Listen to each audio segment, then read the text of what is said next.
Thank you. All right, well, good morning, everybody. I hope you've enjoyed the event so far. This is my first time at the ET Exchange event here in Canada, so great to meet you all. We had some great content yesterday. Tony Olvett went over digital transformation, how we are helping our customers, how we're empowering change in our organizations.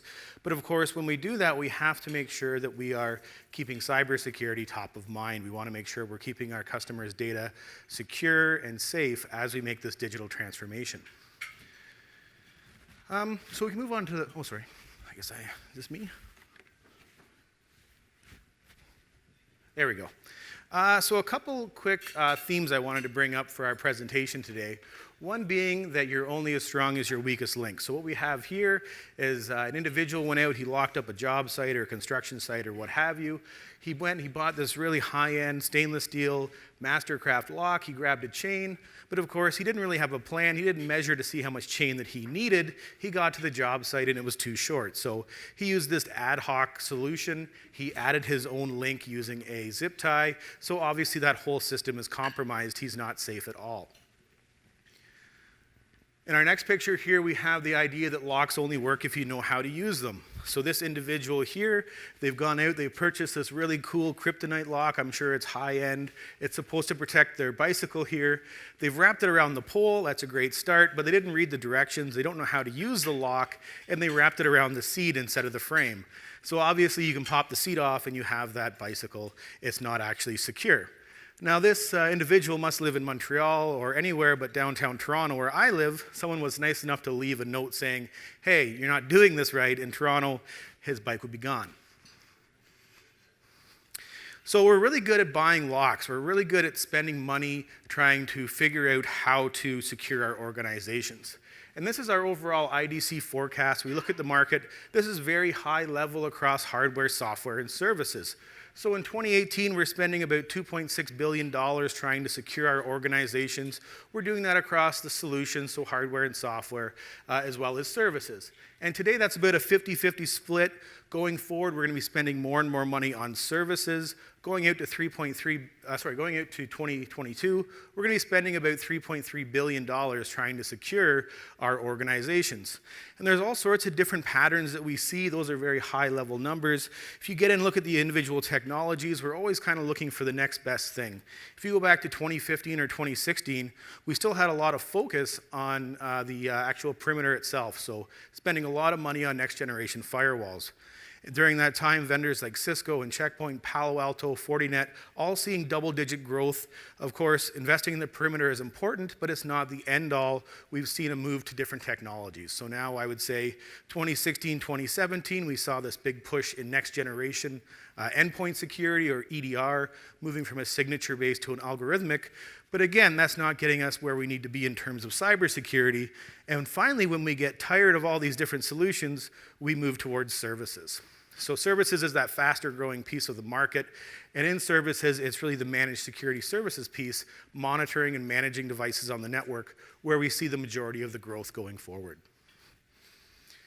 So we're spending that $2.6 billion, but unfortunately, it's not working very well. So this is some data from a Scalar security study we do with them every year. I work on the back end creating the survey. We take some Stats Canada data. We put it together and we get these really interesting sort of Canada-wide statistics. So what we see is that in 2018, Canadian organizations will be attacked about 83 million times. So a significant number of attacks that are happening. The average Canadian organization is being attacked more than once a day. So that's a lot of attacks. We do a pretty good job of stopping them, but unfortunately still about 2.6 million of those get through on a yearly basis, and that results in a lot of downtime and a lot of cost.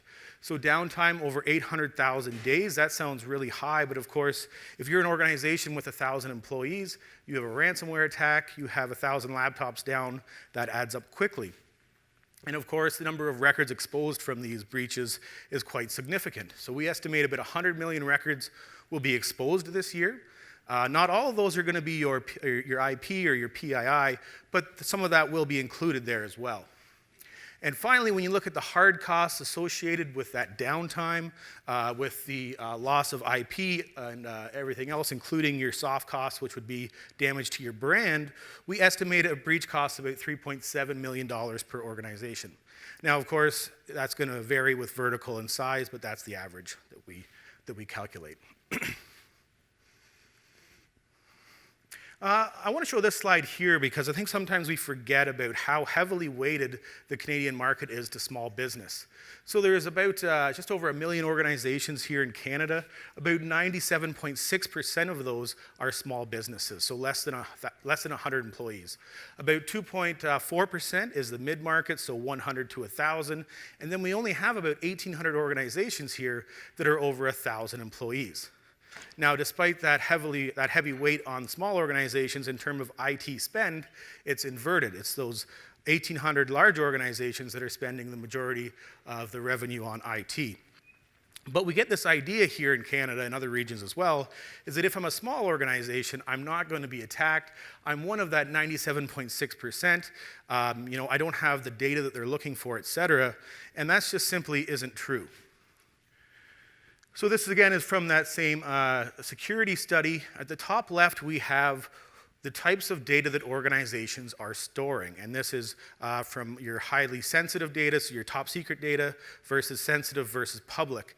And regardless of your business size, you're going to have this rough 1/3, 1/3, 1/3 split. So small organizations still have about 36% that is top secret, same with large organizations. So the argument you don't have the top secret data is invalid. Obviously, larger organizations have more data as part of that split, but small organizations have it too. Now, in the bottom left, you can see that this is the number of breaches that organizations have each year. Small organizations are being breached. And breaches grow linearly with size, so from 8 to 11 is pretty much a linear sort of function. What's interesting, though, is when you look at the number of breaches, and on the right-hand side, you can see the attack surface, so the assets that we're protecting, the number of PCs, laptops, mobile devices, things like that, that's growing exponentially. So what that shows is that large organizations, keeping their breaches around 11, despite having an exponential growth in endpoints that they're protecting, they're doing a better job in general. One of the biggest problems we have with our breaches is it takes us a long time to figure out that we've been breached. So the malicious actors have a lot of time on our networks. So this is a question we ran with the Toronto Area Security Clutch. If you're in the Toronto area, it's a great group. They meet monthly, talk about new security trends, and there's free pizza. So these guys are high-end security professionals, and they're even admitting that when they're breached, it takes them months to figure it out. Not days, not weeks, months. Obviously, during that time, the longer that they're in, the more time they have to find your top secret data, to find your crown jewels, whatever you want to call it, and exfiltrate that data out. So detection is something we have to really focus on going forward. This is the last slide I'm going to share from that study. It's basically some key areas where we need to improve what we're doing. You can see here we have messaging in green. It's one area that organizations say, hey, I've increased my messaging security. I've moved to a SaaS solution. It's working well. But the areas in red are of particular concern, one being training. So we see here that only about 25% of organizations are training their employees on how to recognize an attack. So something like a phishing email, checking the address bar to make sure it's HTTPS, simple things like that. Only a quarter of organizations have those campaigns. If we look at organizations, they're only training about 60% of their staff on how to deal with highly sensitive data. So things like your PII. Can I bring it home? Does it have to be encrypted? Can I put it on a USB stick? Things like that. There's a big gap there. Basically, all the areas in yellow is the basics, patching on time. We have a large problem still with patching our endpoints. It takes us weeks, sometimes months, when it could be a lot quicker. There's a lot of automation tools out there to help with that, but it is something that, it's not a new problem, but it's something we still got to work towards improving. What's interesting when we talk about patching is that we're not treating our IaaS and PaaS environments in the same way that we treat our on-premise infrastructure. So in fact, in IaaS and PaaS, we're deploying applications and we're not updating them. They're sitting out there. We don't have a proper security plan and strategy for the cloud, and it's causing us not to update it and treat it like we do on-prem. Now, the big problem there, of course, is that attackers don't care where your data is. They don't care if it's in AWS or Azure or it's on-premise. They want it, so they're going to go through that weakest link to get it. And again, interesting here is partner security. So only about a quarter of Canadian organizations say that they know exactly what their partners are doing with their information. So if you think about, are they auditing them? Do they know how they're storing your data? Have you looked at how you've provisioned them access to your network? Have you revoked some of that, et cetera? How are you dealing with that aspect of it? And a lot of organizations simply don't know. So taking all this into consideration, I wanted to tell a very quick story that I think highlights most of the problems that we see here. And mainly, it's not a technology problem, it's a people process and sort of the general attitude of your organization. So this takes us back to 2013. I think we all remember the big Target breach. It's a great example because Target doesn't operate in Canada anymore, and I can't alienate my audience. That's always important. And so what happened there is they lost 40 million credit card records. So a huge breach, first of the mega breaches. Because of that, there was a lot of coverage. We had people like Brian Krebs and Bloomberg, everyone looking into this to figure out, how did this happen to such a large retailer? So they started off trying to figure out, what's the anatomy of attack? How do I replicate it? And so they started off with just doing a Google search. One of the first things they found, Microsoft had just done a case study with Target highlighting some of the technology they just implemented. So this included the new virtualization software that Target was using. This included the Microsoft System Center patch management program. And the article actually got into some details on the point of sale as well. So we'll get into that a little bit later, how cybersecurity and the cybersecurity department is somewhat siloed from other areas of the business. Obviously, your marketing department should be talking to your cybersecurity department if you're going to be doing articles like that where we highlight infrastructure. So they had a general idea of how the infrastructure was set up at Target. The second thing they did is they searched again, and they found that the supplier portal was available through the internet, so publicly available supplier portal. Once they knew that, all they had to do was start phishing every one of their suppliers. Maybe they did it to 1, maybe they did 10, maybe they did 100. It doesn't matter. They just needed one employee from one organization who wasn't properly trained on how to recognize an attack. And of course, that happened very easily. If you remember back, it was an HVAC provider for Target that was breached. They got into that network. Target never did an audit on their partners. This particular partner didn't have antivirus software. They were using a free online scanner, which is great. When you scan, outside of that, there's no real-time protection. So this Trojan gets into their network. It's not new. It's signature. Every solution would have found it, but they just didn't have one. Eventually, it's on there long enough, it finds the credentials to get into the supplier portal. Now they're in the Target network. Target, however, has really good security solutions. They just spent $1.6 million on a new FireEye hardware and software, so this anti-malware solution.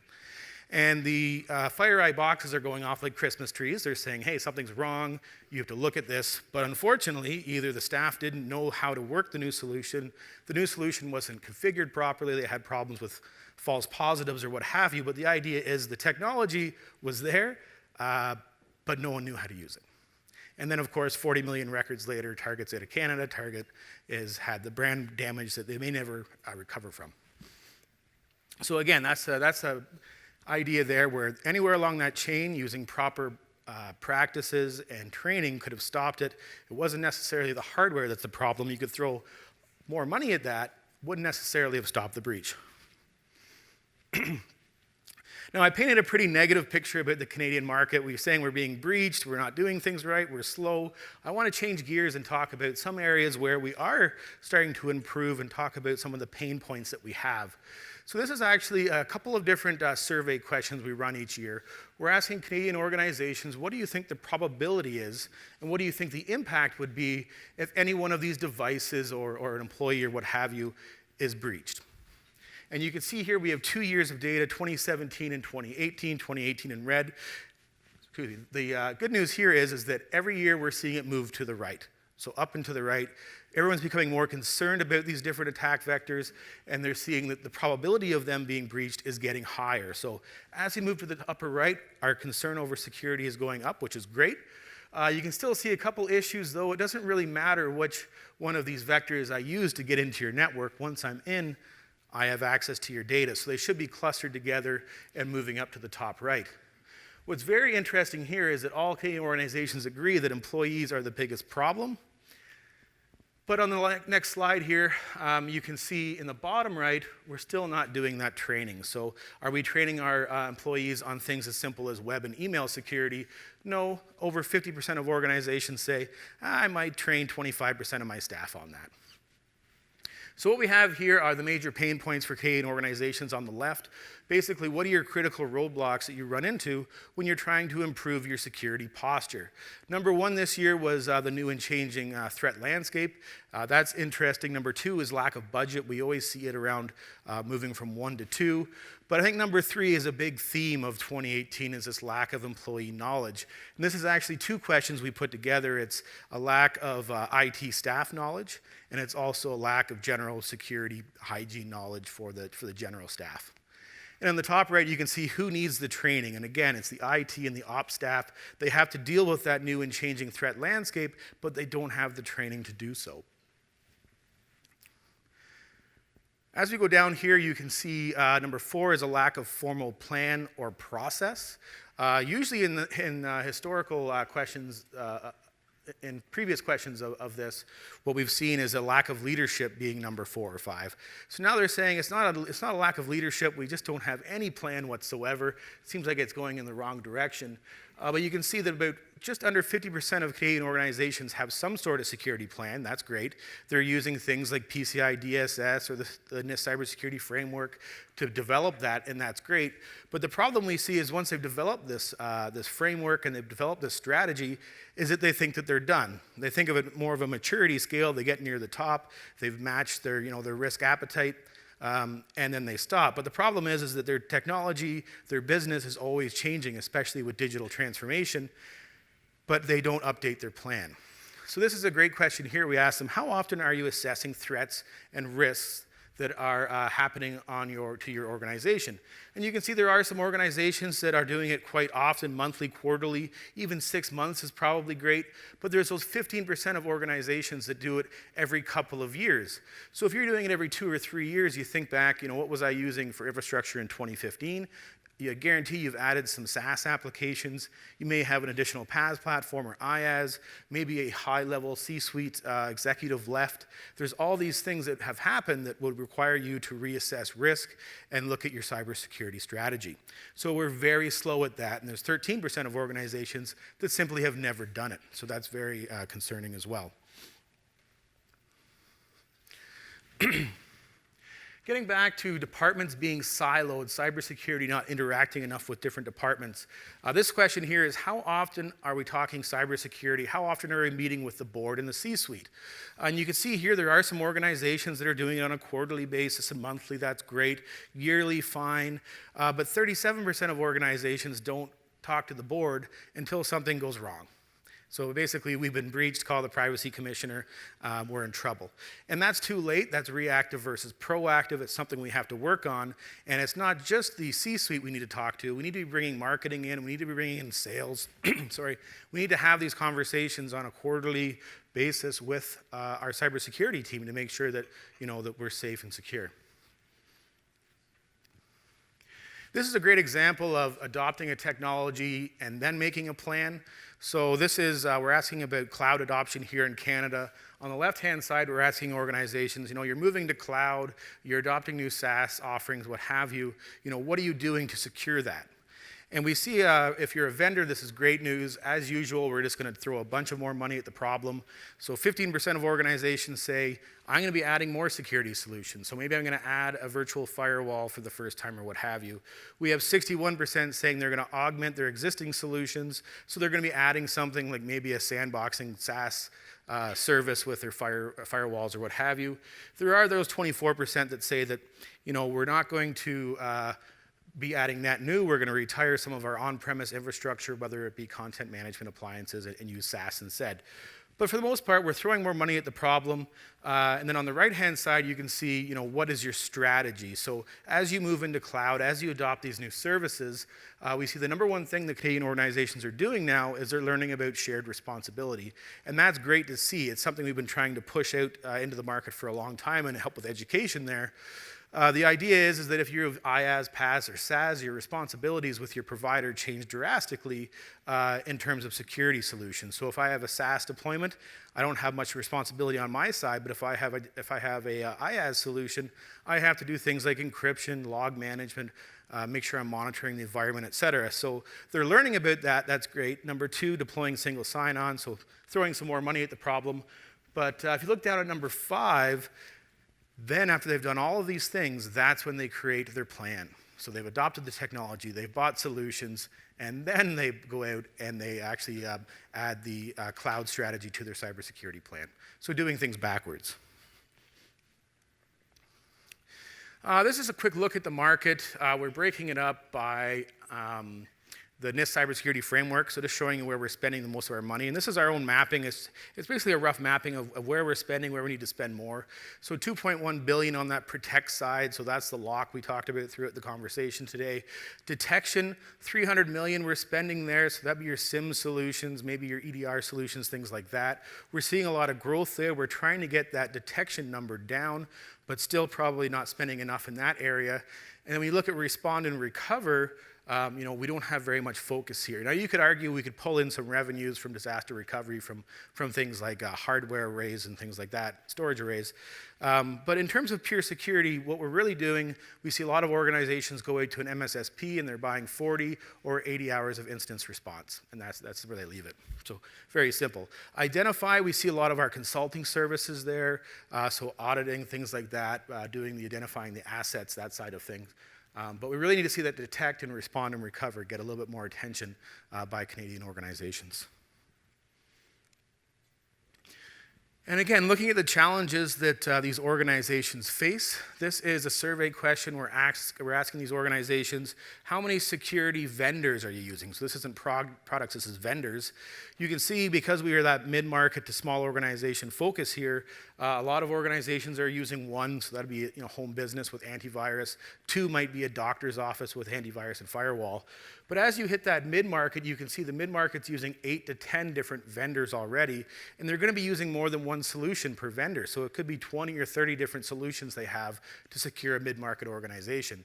As we go up into the enterprise, you can see it's passing 15.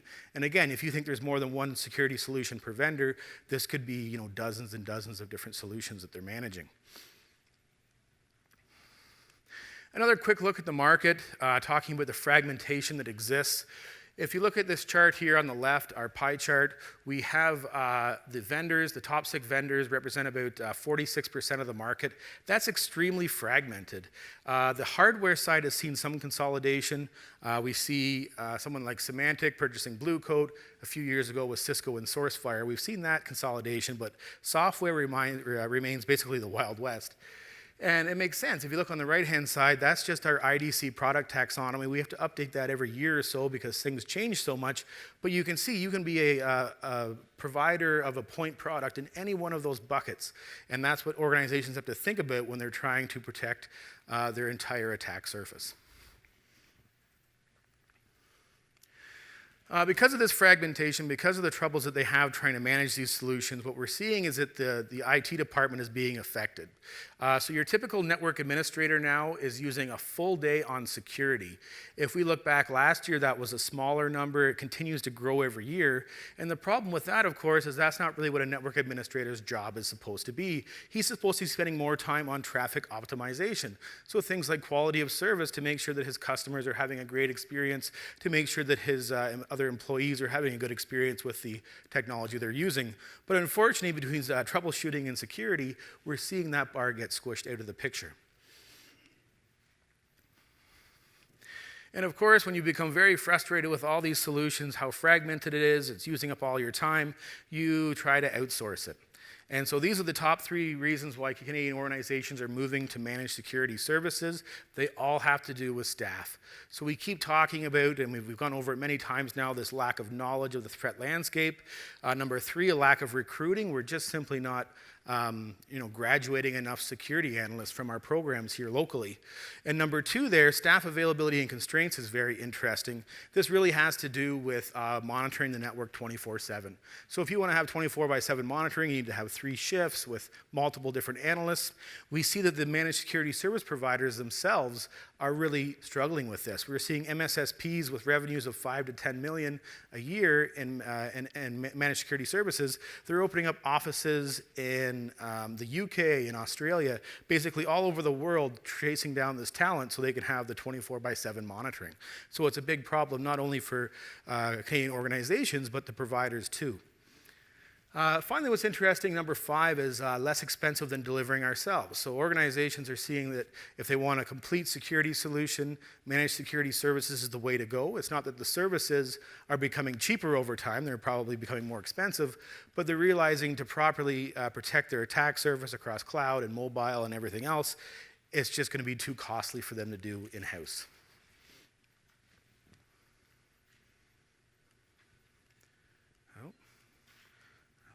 That is interesting. All right. Interesting build out. So this is just a quick look at the different technologies that organizations are going to be looking to outsource over the next few years. So you can see today our currently using bars are in the deep blue. We're very comfortable outsourcing our email and web security. We moved that to SaaS. That was one of the first security solutions. We moved into SaaS. So comfortable with that, but I think what's interesting over the next few years is identity management. You can see that organizations are going to be tripling their use of identity management services over the next few years. Now, I can imagine they're going to run into budget constraints and they won't hit that tripling of adoption over the next few years, but that's where they're struggling. And you think about things like multi-cloud and trying to federate identities across those, that's where they need help today. Okay, and these are just some high-level recommendations from what we talked about today. Number 1 is be a leader. If you have the ability to be a leader in your cybersecurity department, be an evangelist for that department, you can decrease the number of breaches you have by 25%. And that's very important because if you look at being a leader, it ties into number 3, which is get the board involved. If you're that leader, you're going to get face time with the C-suite. You're going to help to get budget, maybe set up a training program for phishing or what have you. You're going to get that face time, and that's how you will maybe overcome some of the issues you have. We talked about having a risk plan and how organizations are moving towards using these standardized frameworks to create them, which is great, but you have to update them when major changes happen to your business. Also, a part of that risk plan, if you look at number 5, is you need to have an incident response plan. Know who to call when something goes wrong and know what resources you have. Maybe you have an incident response retainer. Make sure your staff's aware of what resources they have available to them. And finally, do the basics. Training staff is so important, and it really is easy. We were just talking about, even setting up a monthly phishing campaign to help weed out the people who don't really know how to detect an attack. Something like that is very helpful. And of course, patch faster, and remember to patch your IaaS and PaaS environments. You have sensitive data there as well. So I think we have a few minutes left for questions. Know how we want to kick that off? Or? Sure.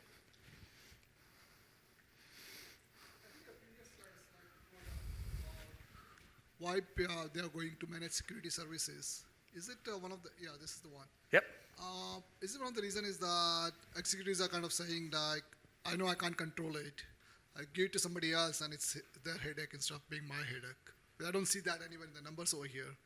But do you think that's one of the that's one of the reasons why they want to do that? Yeah, so that's a great question. So we used to have, one of the categories we had was security isn't core to my business, which is sort of what you're saying. I'm not a security company, I'm not an infrastructure company, why do I care? And we didn't include it this year, just because it seems to stay right in the middle every year. It's a criteria that it'd move up or down over time. But yeah, if we were to map that from last year to this year's data, it would be right in the middle. Organizations just say, I don't want to deal with infrastructure or security.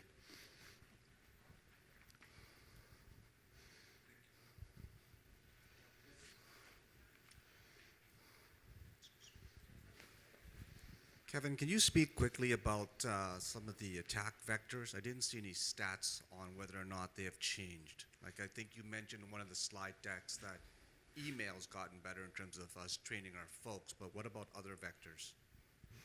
Yeah, that's a good question. So I don't have any specific data on, what types of attacks are translating into breaches. I don't have that level of data on me. I would suggest, though, there's lots of studies by the vendors themselves where they can break out, this is the type of attack that we're seeing, and this is, the ones that are successful versus not. I just don't have that level of data. A lot of people, they know they've been breached, they're not exactly sure how it happened, so from that survey, I don't have that level of detail.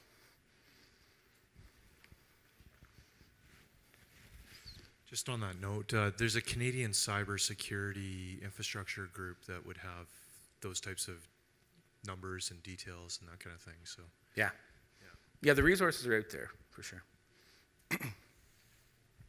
Can we share them? Is there a website we can go to? That would be great. Thank you. Be great, thank you.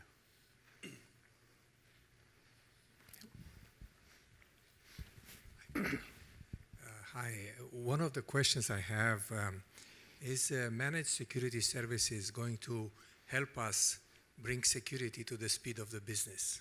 Because one of the complaints we have is everybody understands security, but they are slowing us down. Right. No, it's a good question. So I think yes, but there is a responsibility that you have as an organization to help. I mean, outsourcing security is great. You can have your MSSP calling every day because, your staff is clicking on phishing emails or what have you. They help with the technology side of things. They free up time so that people like your network admins aren't doing tasks they weren't hired to do. But at the end of the day, having a proper cybersecurity plan and knowing what to do when something bad happens, that's your responsibility. Making sure that you're doing things like patch management is yours as well. If you're, sending 10 alerts a day to your MSSP, that's still going to slow down how fast you can do business. So there's definitely, again, almost a shared responsibility like in the cloud, but with your MSSP.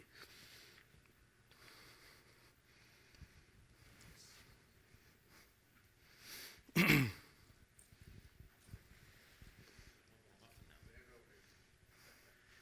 was waiting for you.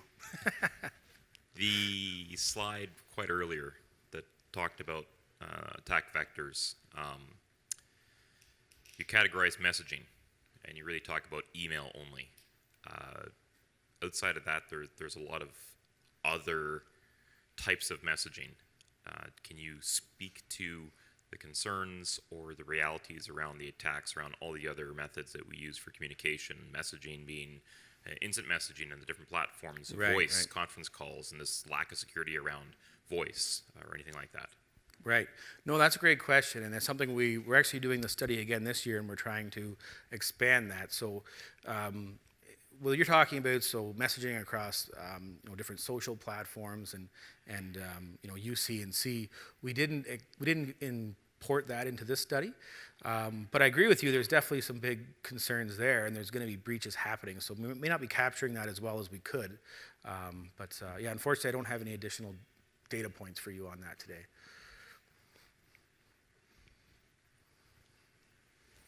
This will be the last question.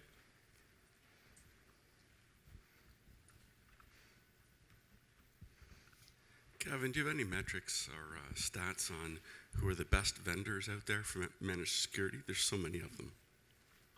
Yes, we do. So we do what's called a MarketScape study every year. And this is something we've been running, I think, for the last 4 years. And we basically rank the different players in the market on terms of their strategy. So, are they focusing on cloud? Can they manage that AWS environment, things like that? Plus their current capabilities, where they are in Canada, do they have a local SOC? So this year we had 17 different players in that study. We're running it again. We're going to have over 20. So you get all these SIs and VARs who are trying to move into managed security services. The issue is that I wouldn't say that obviously there's going to be differences in capabilities. But depending on what size of business you are, you can go with a smaller player and get the type of security you need. It's basically finding one who can give you the proper level of security to meet your risk appetite.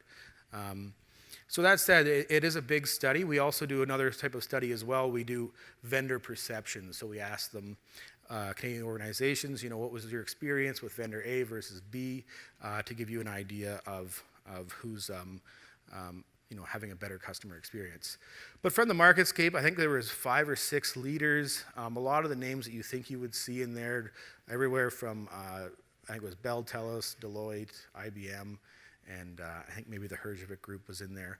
But the larger players in the market, because they can provide services to all business sizes in every vertical, but that's not saying some of the smaller players can't give you, for whatever your organization's specialty is, the type of protection you need. Kevin, is there any way they can, the audience can get that report? Let me talk to Lars about that. I'll see what I can do.